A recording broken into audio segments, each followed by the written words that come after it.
presidente Trump è sbarcato dall'elicottero al Forum economico mondiale di Davos. Qui, preceduto dai suonatori di ottoni dell'orchestra di Friburgo, ha annunciato che il mondo sta assistendo alla rinascita di una forte e prosperosa America. The world is witnessing the resurgence of a strong and prosperous America.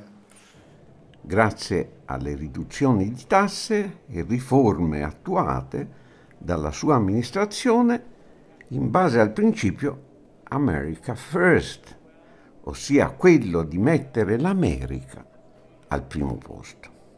As President of the United States, I will always put America first, but America first does not mean America alone. When the United States grows, so does the world. Ha però specificato che ciò non significa America da sola. Quando gli Stati Uniti crescono, cresce tutto il mondo. Ma ha aggiunto, non possiamo avere un commercio libero e aperto se alcuni paesi sfruttano il sistema a spese di altri.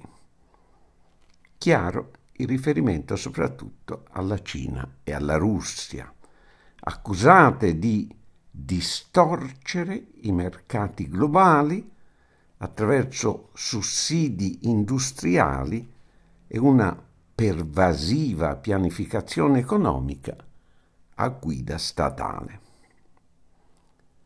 Emerge così il nodo della questione.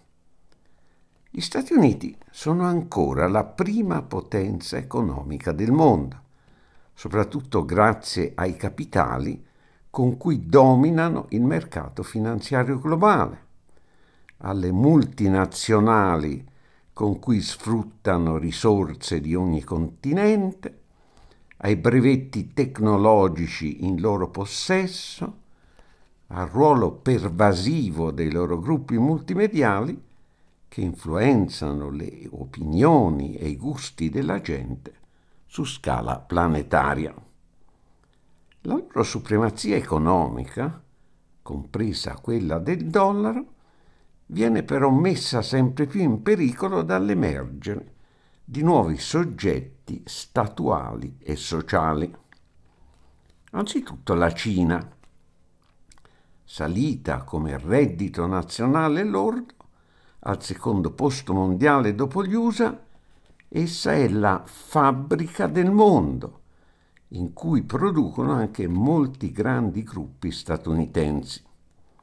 È quindi divenuta il primo esportatore mondiale di merci. A sua volta, essa effettua crescenti investimenti sia negli USA e nella UE, sia in Africa, Asia e America Latina, qui soprattutto in infrastrutture. Il progetto più ambizioso varato dalla Cina nel 2013 e condiviso dalla Russia è quello di una nuova via della seta, una rete terrestre, cioè viaria e ferroviaria, e marittima che collega la Cina all'Europa attraverso l'Asia centrale e occidentale e attraverso la Russia. Se fosse realizzato secondo l'idea originale, il progetto, che non include componenti militari, rimodellerebbe l'architettura geopolitica dell'intera Eurasia, creando una nuova rete di rapporti economici e politici tra gli stati del continente. Quella globalizzazione che gli Stati Uniti hanno promosso, fiduciosi di poterla dominare, si ritorce ora contro di loro. I dazi fino al 50% su lavatrici e pannelli solari stabiliti dall'amministrazione Trump per colpire le esportazioni di Cina e Corea del Sud sono una prova non di forza, ma di debolezza. Perdendo terreno sul piano della globalizzazione economica, gli Stati Uniti puntano sulla globalizzazione militare.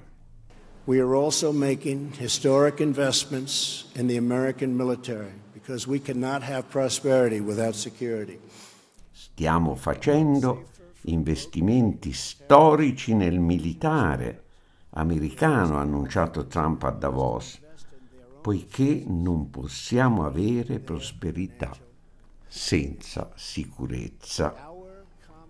Gli USA hanno già oggi basi e altre installazioni militari in oltre 70 paesi, soprattutto attorno alla Russia e alla Cina. I paesi in cui sono dispiegate truppe USA sono oltre 170.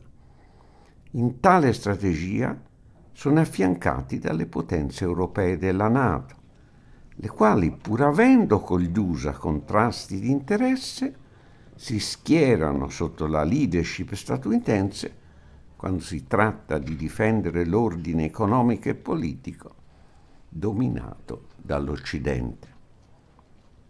Questo è lo scenario in cui si inserisce la sempre più pericolosa escalation USA-NATO in Europa contro la Russia, presentata come il nemico che ci minaccia da est. Dibattere di Unione Europea ed euro, indipendentemente da tutto questo, come si fa nell'attuale campagna elettorale, significa giocare di fronte agli elettori una partita con carte truccate.